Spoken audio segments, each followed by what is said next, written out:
There are only two foods that have a clear link to cancer, and in this video, I'm going to reveal what they are.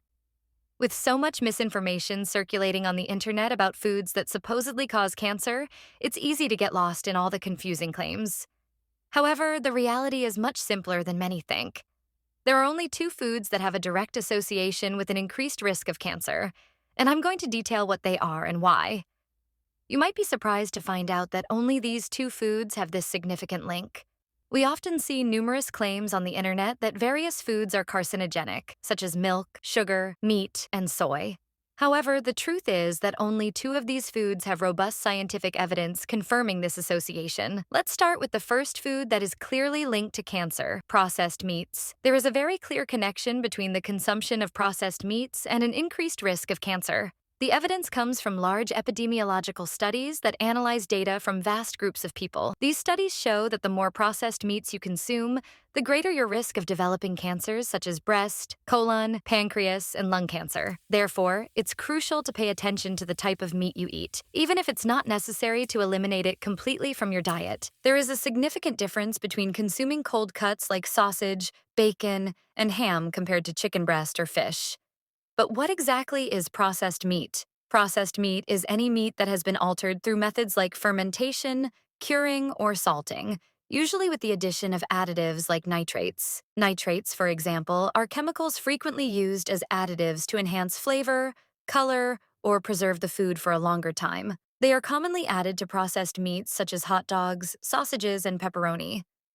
In addition to enhancing flavor and color, nitrates also inhibit the growth of bacteria, extending the shelf life of these products. However, it is still unclear whether it is the nitrates in processed meats that increase the risk of cancer or some other component of these foods. Even products labeled as nitrate-free often contain hidden nitrates, so buying and consuming nitrate-free processed meats does not necessarily eliminate the risk of cancer. If you really enjoy processed meats, you might be wondering about the actual risk of consuming them. Is it worth taking this risk? Is it possible to eat processed meat safely? Fortunately, there are studies that answer these questions. According to research, daily consumption of about 50 grams of processed meat, the equivalent of a small portion, can increase the risk of cancer by up to 18%. As a nutritionist, I consider this risk quite high, just as avoiding alcohol, which can increase the risk of cancer by almost 20%.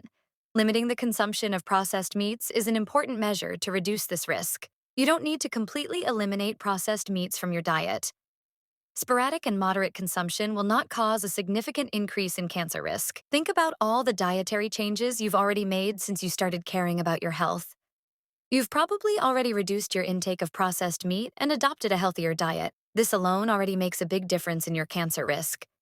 Taking care of your diet is crucial. There is a huge difference between savoring a small amount of processed meat once a year or every 3 months and consuming 50 grams daily. Many people consume processed meat every day, whether at breakfast, lunch, or dinner, which is not healthy for the body. If you wish to eat processed meat occasionally, that's fine. A pepperoni pizza or a ham sandwich once in a while won't harm you. However, if you decide to eliminate them completely from your diet, you will be making an excellent choice for your health. Before we continue, if you are looking for a specific and effective diet to aid in cancer treatment and recovery, don't miss the chance to download our exclusive ebook. This detailed guide offers a nutritional approach tailored for cancer patients, helping to optimize your health and well-being. Click the link in the video description to access the ebook and start transforming your diet today. Don't let this opportunity pass, as your health deserves the best possible support. Returning to our topic, we come to the second food associated with cancer: alcohol. It's not a big surprise that alcohol isn't beneficial to health,